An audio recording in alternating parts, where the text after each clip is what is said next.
this is Exploring with Em and Stu.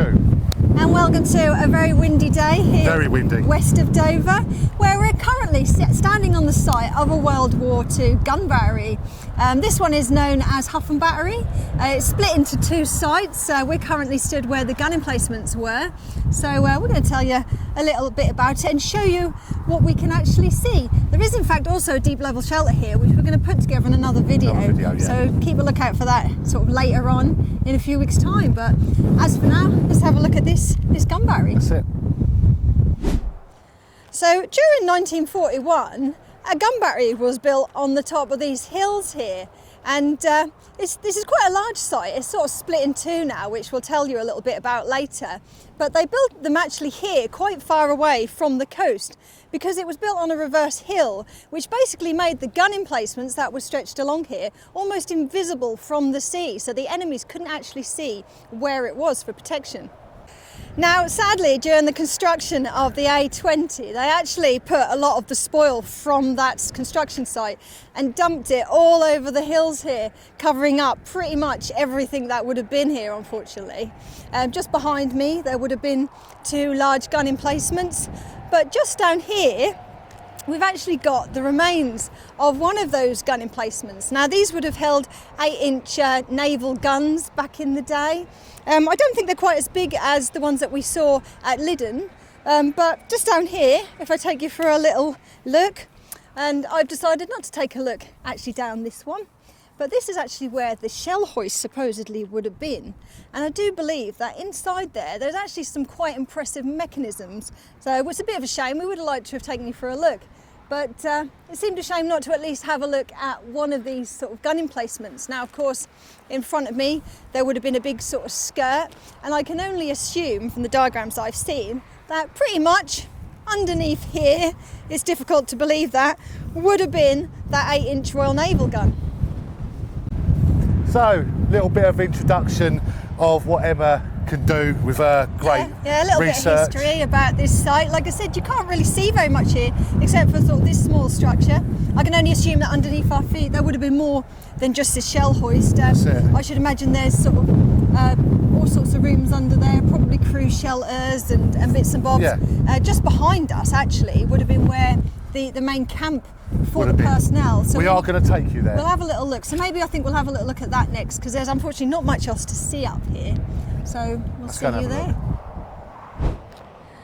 Now, just west to where the gun emplacements were, there would have been a large camp where all the personnel, like I said, would have been possibly 200 troops if the deep level shelter sort of numbers got anything to go by. But there would have been Nissen huts here and all sorts of sort of communal areas stretching all the way up behind me here.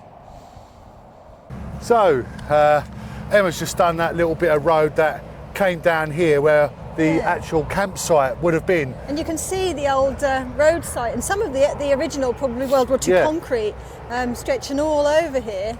Yeah. But like I sort of said, if you could hear what I was saying amongst all that wind up there, this site was actually sort of cut in half, wasn't it? Yes. When they constructed the new sort of Dover Road. And there it is. Yep. The new Dover Road that was constructed to cut a lot of this out. We lost a lot of military buildings, didn't we? Yeah, there would have been a lot more up here once upon a time. Yeah. Like I said, I can only assume that those actual gun emplacements probably would have been visible, maybe up until they built this, which I think could have been around about the 1970s. I might be wrong, but yeah, there's an awful lot more to see on the south side of this. That's so it. We're quite excited to go and have a little look and see if we can hunt for some of those structures. That's it. But one thing we did find, I'm going to quickly show you, because as we're here, walk up here. Now, obviously, this is the M20, is that right? A20. Now, the original road actually came here. It certainly appears to run along here. And it's literally there. Because if you look at this tarmac, there's white lines. There's white lines going through it.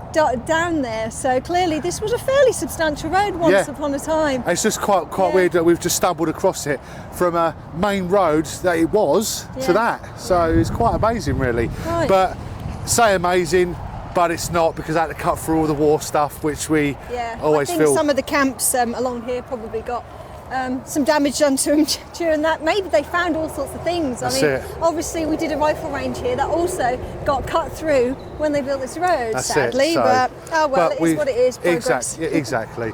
But we are going to be heading through this under passage now, where we will be leading on to Hougham Battery. Is that right? Well, it's the observation part of the battery. All them areas. Yeah. So we're going to fight through the pond, the river, and we'll go from there. We'll see you on the other side. All right, bye-bye.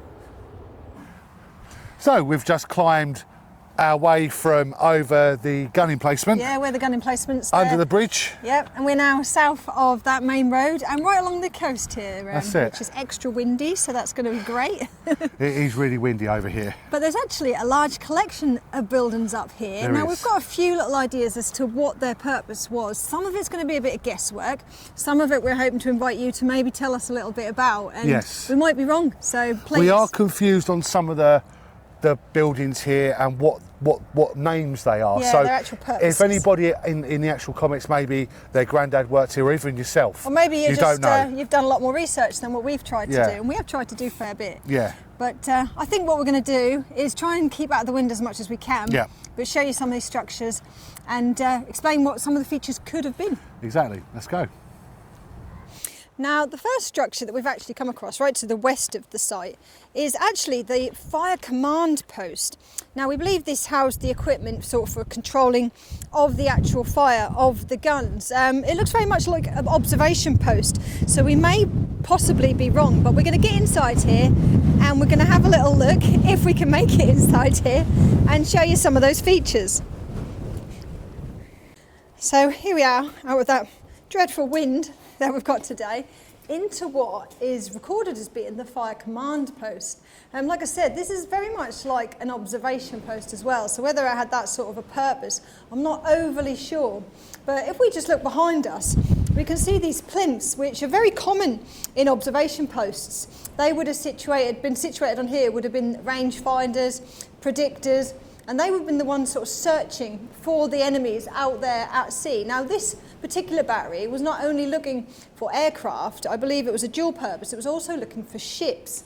So obviously whatever was recorded in these observation posts that are all the way along the cliff tops here would have been sent to the underground plotting rooms, as these often had, and we might have a little look at where that could have been later, and that would have then sent the information to the actual guns. But let's give you a little tour of this particular building now.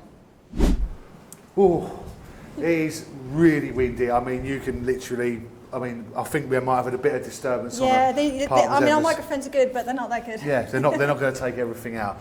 But we are in here. Emma's just explained what these were and what they could have been. Yeah, we believe possibly range finders, direction finders, things like that. Yeah. And behind us, of course, we've got an observation slit. Yes. Very common. I mean, most gun batteries would have had some sort of observation post, tower. This one seems to have had 4 or 5 of the things, all with different purposes. Of course, this was also known as a fortress sort of battery site as well. So that was a little bit extra special, we do believe, and so likely had some additional features too. That's it. But what we have got, which we absolutely love seeing, we've got cable channels. Yep. Love seeing cable channels. So these are not meant to be for drainage, although they seem to be at the moment. They are. They would have housed, obviously, all sorts of equipment. Cables. So obviously these wouldn't have been, these rangefinders would never have been manual. They would have had electrical things to them maybe, because obviously we've got channels that are leading right up to it. So I'm assuming. Now we've actually seen one of these, and that's actually been sort of redone in Dover Castle. And that has a semicircular table on it with great big pieces of equipment sort of mounted on it. Yeah. Now, I'm not an expert when it comes to mechanics of these things, but maybe if I can find a picture that we took when we were there, we'll sort of show you what they would have been. That's it. But there's also some other features, if you can actually have a look down here just behind me. Now you can see all these pulleys, and they run all the way along the outside of this particular sort of observation area. Now these would have had great big shutters on them, which would have lifted up to have blocked this whole area off.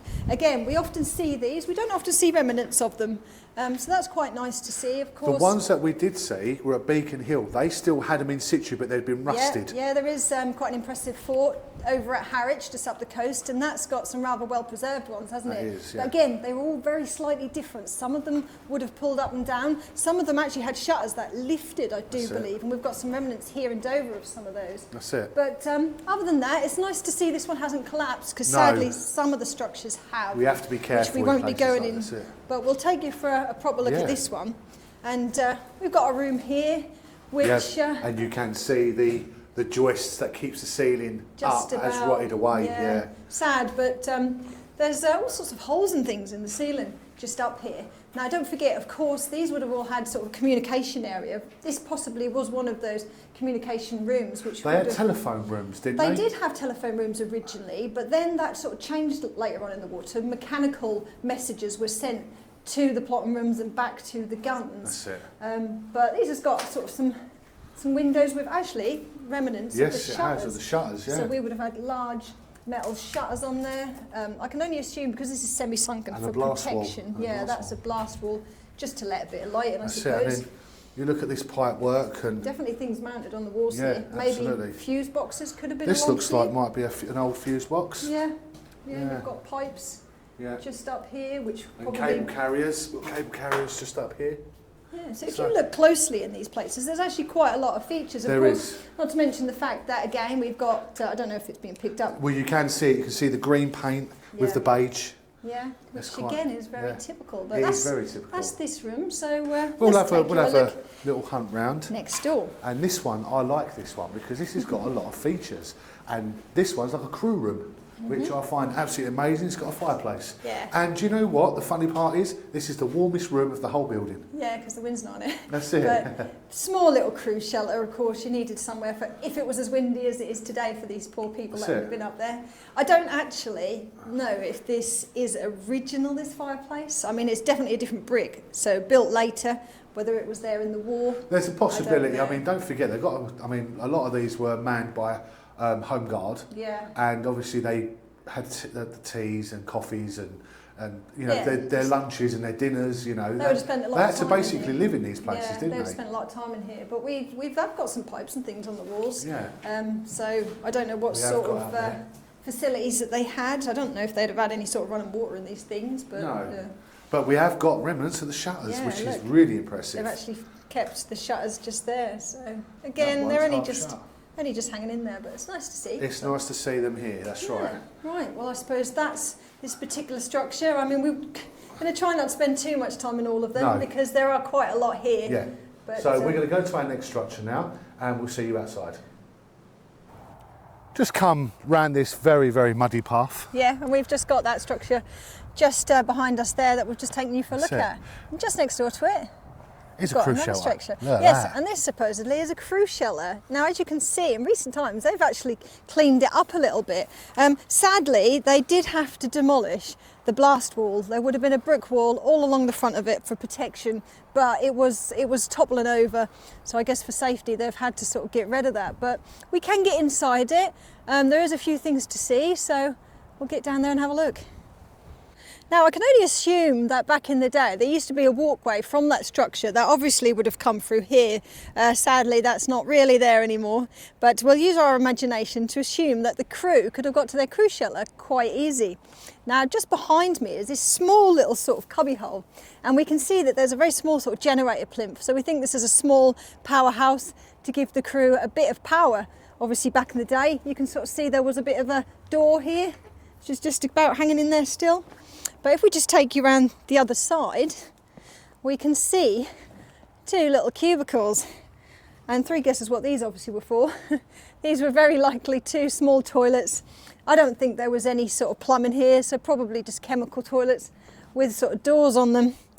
But if we follow along, we've actually got the main door over all this mud to that actual crew shelter. So I think we're going to get Stu down here to join me in this mud and take a look inside here. Ooh. And here we are, inside the crew shelter, out the window cane. Emma's actually had to get a big torch out because because of the beige and the green sort of light, it's actually making the picture quite washed out on some of our photographs. And it's a very cloudy day, but never mind. It is. But here we are. This is pretty amazing. This is so clean. It is. It's a little flooded, but I can only assume that it wasn't very accessible up until recently because there's not very much graffiti. No. But we'll point out a few of the features that we can show you. This would have, like I said, would have been the crew shelter. We're not overly sure what all of the particular buildings or rooms within this building would have been, but we can see if we can guess. If we just look down at my feet, you can clearly see, not a bag of rubbish, but underneath that is the heath. So I don't know if this is still in situ, but if we look up to the ceiling... wasn't this a heater where they put like kettles and stuff on? Possibly, I don't really know. I would have thought it would have had the boiler situated sort of here or whatever, and then like the tube that goes up straight out to here.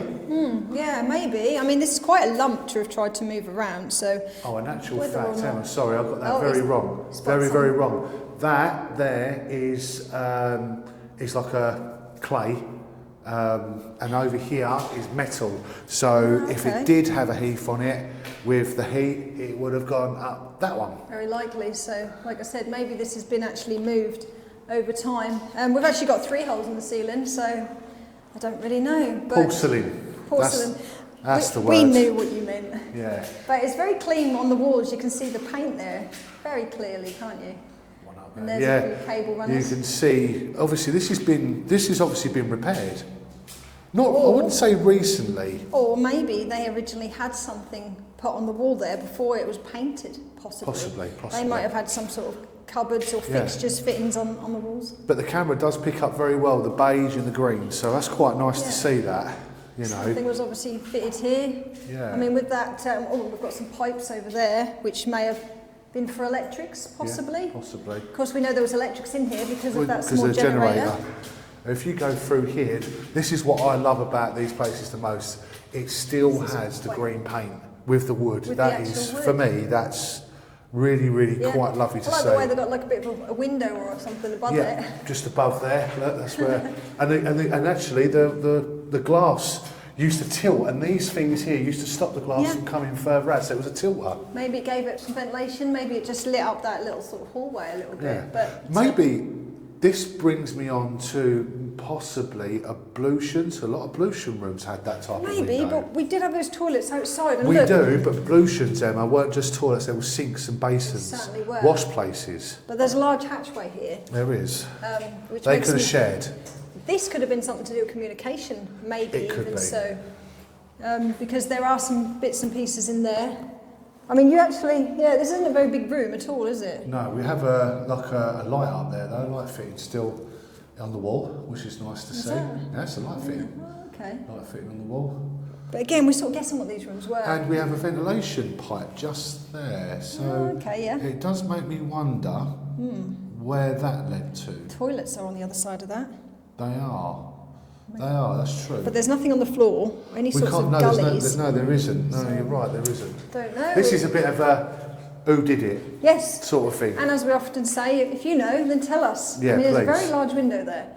So, and again, we've just got a few little bits and pieces on the walls. Yeah. Would have been something along here once upon a time, and would have been something obviously there once upon a time. I just wish we could see something that housed a wash base or there's a couple of things down here. Yeah, they don't look big enough, do they? Well, I don't know. I mean, look at these. These are quite strong fitting Possibly. fixtures. Yeah, you've still actually got the wooden raw plug in there.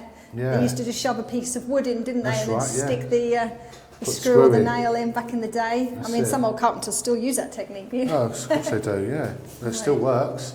Okay, that's enough chit-chat, because that's not really informative. We're just doing guesswork. No, but we won't take you into the room, that small room. We've kind of already shown you, really. Yeah. This is actually quite good, look. If you just look up here, you can see that this has got hinges on it. So this piece of wood actually tilted, and like I said, I believe it was glazed. That's it. Looks like it was probably glazed. Oh, it was glazed, yeah. Yeah. So, there you That's go. what I was saying about up here. The wood would have stopped on them hinges. Yeah. You see. Yeah, that's quite clever. We've never seen that before. Well, in a World War II thing, exactly. I don't think. Right, so we're going to head out here. We have got a few more features to show, so we'll see you in a sec. Now, just coming away from the cruise shelter there, we've actually got another feature just up here. Not a lot of people seem to know exactly what this is, but we've seen one before, so we're quite confident that we do actually know. So as well as the guns that it had over there on the field behind us, this also had a light anti-aircraft gun known as a Bofors gun emplacement, and that's exactly what we've just got here. Just in the middle here, it would have been a Bofors gun. Like I said, light anti-aircraft gun emplacement, and if you just look around the edge, we can see it's got expense magazines. I mean, these are quite hastily put together just with breeze blocks. Maybe it was a later addition to the original structures that were here, but we've got these more expense magazines just around the edge. I mean, this is pretty much all there was. There's nothing underground here. It was just a small emplacement for that light anti-aircraft Bofors gun. So just behind this Bofors gun emplacement that's in front of us, we've actually got a small structure, which we do believe is possibly a small magazine or maybe some sort of crew shelter for the people that would have been on that light anti-aircraft gun. And we'll take you for a little look inside to see if there's anything to see. And so here we are inside this rather small and rather crude little shelter, which, like I said, we think they may have used it for storing sort of the small ammunition that you would have had for that light anti-aircraft gun emplacement out there. And there's not an awful lot to see in here. You've got a bit of ventilation just up there and sort of behind us as well. I can't really see any other sort of fixtures or fittings. You'd have thought if this was a crew shelter, maybe we would be able to see a little more, but that's pretty much it for this small hut. I mean, it's actually built of breeze blocks like the Bofors gun, so we do wonder whether or not these were built very slightly later, maybe a later addition in the war. Possibly. I mean, it's a guess, so we may be wrong. But we've got through the doorway here, quite a large doorway. This seems almost too big just to be for people to sort of walk through, so maybe they were bringing larger things in. And we've got sort of the mandatory blast wall still in place here, so that's quite nice to see. Right, so just leaving where that Bofors gun was behind us, we've got another structure, and this is certainly some sort of observation post, but we're going to have a little look, meet Stu in there and see what we can see inside it. Right. Oh, hello. Here we are. Yes. This looks like the rangefinder room. It certainly actually really does. Yeah, this is obviously another observation post looking out over to the channel there. Yeah. Actually, this is only ever so small. This is. So, as you can see, we've got plinths where there would have been instruments again, whether it was a rangefinder, whether it was the predictor. All this sort of equipment would have been combined with its information and sent to the plotting rooms.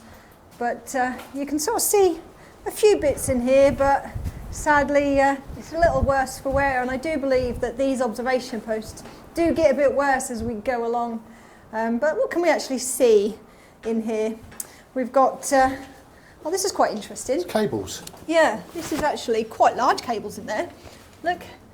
So obviously there was certainly communications, well, there would have been obviously, the information would have been sent from these rangefinders and predictors and that to those plotting rooms via sort of telephones and then sort of mechanically, so yeah, but there's no sort of crew shelter or anything here, is there, or anything else? That's I think they probably shared the crew shelter with everyone else, yeah, to be honest with you. sometimes they just had a small little area, yeah, just to shelter. It's a bit weird that there's no like little stove area, because sometimes they would have had cups of tea and what have you, you know. Possibly. Yeah, but this one is... this is quite worse for wear though. Look at, I mean, this is all, if you look at all that, it's all breaking up and it's not going to be away. long, is it, until they're... I mean, there were some things mounted on the walls here, as you can see, whether it was cupboards, whether it was possibly sort of fuse boxes, things like that, you know. For I did notice one thing, look at this. Go on then. Shutter rails. Yeah, I wonder where they all found collapsed down from up here, look. Yeah. So they were up there, and remember me and Emma was telling you about there was... Pulley system. Pulley systems. This was a part of the pulley system, and it was up there at one point. And then obviously the shutters go up like that and shuttle that off. Yeah. Yeah, but yeah, there's not too many features in here, but still, I mean, they all had a purpose, didn't they? That's it. And they all sort of worked as a team together to make the whole of this gun battery work. That's it. So I think we're going to head out now and have a look at the next structure. That's it. So just walking along the coast path yet again, and we've come to another structure. Now this seems very similar to the large structure that we said was a cruise shelter at the beginning. Now there is a possibility that this actually may have been some sort of fire command post, and I may have been wrong, but whatever that structure was, this clearly was the same. Now this has been used by farmers as some sort of stables over time, so we're not going to take too much of a look inside, but we might just pop the camera in. It's full of an awful lot of sort of storage from horses and things like that, but we'll sort of see if we can show you something anyway, and maybe point out one or two bits. Right, so here we are inside the door of this cruise shelter, or possibly plotting room. And again, it's quite similar layout. If you sort of try and ignore all the bits and pieces, we've got sort of a large room. Would have been a hole in the ceiling there. Would have been a window there. I mean, it's really difficult to see sort of any features in here, really. It's been very much adapted, obviously, for the use. It's clearly not for a very long time, though. We've got a larger room here. And it's a little flooded on the floor, in fact. But this is so full of stuff, it's really difficult to see, and obviously this has been adapted. I mean, I don't think this breeze block wall would have been here originally, but there we go, just a couple of rooms, and I think that's pretty much all I'm going to show you, because like I said, you can't really see much original bits, can you, Stu? No. But we're going to get out and we'll sort of walk along it a little bit and see if we can see anything else. Now, just on the outside of this structure, I'm just going to point out one or two of the features. Just behind me there, and we've had a little look, but it's a bit difficult to climb over. There is actually what appears to be toilet cubicles. Again, identical almost to the ones that we sort of saw at the one just to the west. But one of the interesting things that this has still got is this rather large blast wall. Now, as you can see, this one appears to have the similar demise to what the other one had, and it is falling down. No doubt that's one day this probably will fall down and they'll probably decide to remove it. But it's quite interesting to sort of see this original sort of wall still in situ, so we thought we'd point it out to you. So, Emma's just coming out of where the wall was and just inside the building there. We think it was a cruise shelter, but like I said, this had not only plotting rooms, but it also had fire command posts. Yeah. Because this was actually classed as a fortress battery, yes. Which is another story, so we're not going to get into that. No, because it gets very complicated. It does, yeah. It's one of the sort of the larger ones, so it did have a few additional buildings that standard batteries wouldn't have had. That's it. But if we're wrong, by all means, you may know a little bit more about this. That's it. One last little bit, it's got this little, what appears to be a small cruise shelter. What we saw on the other one, this is practically identical to the other. But so just, the door's in a different place. And obviously the wall isn't here anymore. There was a wall in front of the last one. Yeah, there was a blast wall. We'll just quickly show you inside. It's not much, a bit of hay. Can you see? Yeah, I can see fine. Yeah, there's nothing in there. No. I mean, farmer obviously used it once before, but as you can see, we haven't forced the entry. Someone has actually done that. I think that's probably been, this has been disused for some time. I mean, there are horses in the fields around here, so of course. Yeah, they're obviously using it once upon a time. That's it. But I don't know whether or not there could have once upon a time been another light anti-aircraft gun emplacement along here. But it's so overgrown. There was definitely other features and structures and things here once upon a time. But I think we might have maybe just one or two little buildings along here. And then that'll be the video finished for this one. So let's have a look and see if we can find them. Now here we are at another observation post. This one's quite handy because it's got some rather clean steps. They've obviously yet again been doing a little bit of work here. I should imagine there would have been a blast wall along here, which no doubt they've taken out because it became sort of structurally unsound, but quite a large one this. As you can see, we've got sort of original doors and windows and things, but we'll have a little look inside because we might have a little look inside anyway. But it doesn't look like the safest of structures, but we'll have a little peek and see if we can see anything. So Emma's just coming through the door, and you can see, I think it does look like someone's kicked that door through. Yeah, I think that looks almost like they're using this as a bit of a storage, because they're clearly trying to prop up some of these posts, because the ceilings are starting to collapse in some of them. This one is being held up quite well at the moment. With acros. But we'll point out a few little features to you. Look at that. Somebody's obviously tried to set fire to it, which, shame. But as we can see down here, yes, you've got some of the observation equipment. Again, range finders, predictors, things like that, all looking out to sea, looking for the enemies coming in. There's boards up now, obviously, where that observation slip would have been. You can see that the metal has come down there, so this one, unfortunately, might not be in this condition for much longer, which is really sad, unless they're going to do something a bit more structural to keep it in place. But we've got, again, 2 rooms just to the rear of it. We would have had a door here, and it would have taken us through to this little room, which was very likely used for communications. We've got a bit more to see on the walls here, actually. And if I can just get my torch out, we might actually be able to see them a little bit better. Looks like there would have been fuse boxes there, I should imagine. And certainly some bits and pieces mounted there. This certainly screams out communications to me, wouldn't you agree, Stu? So, I would. Yeah, the paint's in nice condition though. Yeah. I don't know what's down there, but there's some sort of plinth, whether or not... That looks like a stove plinth. Yeah, because there's also a hole just up there on the wall. So. Oh, yes, it could have been a tea stove plinth. Yeah, possibly. Some pipes. There's some pipe in there, look. So, yeah, very That's likely. pretty cool. Yeah. But so sad that these are really starting to deteriorate. I mean, we are right It's on great that on the people coast. are trying to save them, though. I will say that. Yeah, right on the coast here. I mean, obviously it's going to take its toll. After a while. But another small room here. Again, you know, it could have been for a crew shelter, it could have been for the communications. There's certainly pipes and things up there. So, yeah, that's about all there is to see here. Not an awful lot different to sort of the other one that we looked at. And we don't know how overly safe this is, so I don't think we're going to hang around for much longer. Right, so here we are at the final observation post, and we believe this was actually a fortress observation post. Maybe that's why it's a lot more substantial than a lot of the others. It's got these huge blast walls that sort of come along here at the entrance. And we believe that this behind us, in fact, is a generator plinth. And of course, these observation posts would have needed electric to power all the sort of communication systems and things like that.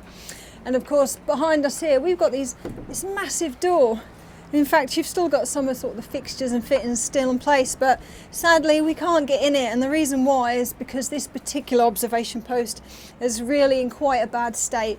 I do believe that the front of it has in fact completely and utterly collapsed. So it's a shame, but unfortunately these things were only temporary structures, and it's going to happen to all of them eventually. But the important thing about this particular one is slightly different, like I said, is that it actually had a radar system built on the top. Now, of course, later on in the war, they didn't use these manual observation posts quite so much, I don't believe. When they started using the radar, it was easier, it was quicker, probably a little bit more accurate. So we're going to show you some scans while I'm talking of the radar sort of system that would have been on top. There's some remnants. It's very windy up there, so we've decided not to actually take a proper look. But this is the last observation post we're going to have a look at. And just before we go, we're going to meet up with Stu again, show you something else, and then we'll say goodbye. Right, okay, I'm getting a little bit stressed out, a little bit cold. I'm getting wind all over me. It's very windy, and the fog is coming in. Considering they actually said today on the weather it was going to be 15 degrees. Liars. So I'm going to say liars. But yeah, this was the fortress. We don't know why it was called a fortress. Maybe you can help us out in the comments. Yeah, I believe that this particular battery may have been sort of the central one for a lot of the batteries that were built along the west of Dover. Yeah. You know, more of a command post type. Possibly. We're not too sure, but if you know, maybe you can sort of explain it a little bit to us. But this one is certainly a little bit more special than the other ones that we've seen. But we're going to have a look around ourselves, see what we can find. We'll record silently what we see, and then we'll put it into what we've been speaking about. I think that'll be a lot easier. You're not going to be able to hear us talking up there, So, see you in a sec. So we're coming to the end of the video now, but we are walking along this path. Obviously, this isn't a military path, but what is very interesting, yesterday when me and Emma was coming in, as you can see, the fog has just really set in now, so you can't see too much. Sadly, we wanted to show you a couple more features, but the weather really isn't on our side today. Now I'm going to insert a scanner, if you like, right now, and I'm going to tell, well, Emma's actually going to tell you what it is. So I'm going to cert now, and Emma's going to tell you what it is. Right, so like most of these batteries, and like the one we did at Lid and Spout just up there, they had plotting rooms. Now they were usually underground plotting rooms, quite substantial.